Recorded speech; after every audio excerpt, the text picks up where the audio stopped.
नमस्कार बंधुगण, कहानी दुनिया को आपण मानक स्वागत। आज कहानी ना है निज दोष निजकु दिसेना।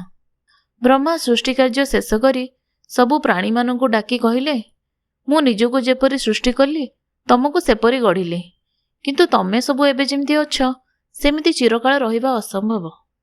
तमे जदि केउंठी तमर त्रुटि थिबार मते कुह, ताहा मु सुधारी देबी। तमे जदि सुगुण चाह ताहा मध्य देबी। मु सृष्टि करिथिबा सबु प्राणी प्रथमे विचार करी आस। प्रथमे बानर आगु आसी कहला, प्रभु मोर कम गुण थिला परी मते तो दिसु नाही।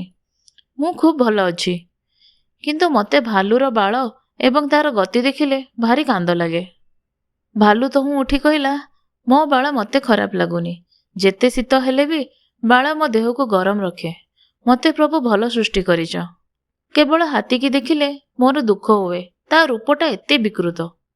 तापरे हाथी उठिला एवं अन्यान्य प्राणी उठिले। समस्ते निजर प्रशंसा करी परर निंदा कले। ब्रह्मा सृष्टिर त्रुटि देखैले सबु प्राणी अन्य प्राणी को देखैकी। ब्रह्मा प्राणी मानक कथारे हाँ भरिले आ सेमानकु विदाय देले। सृष्टिकर्ता बुझीगले जे तांकर रचनारे एमिति कौनसी प्राणी नाहांती जे निजर दोष निजे देखे।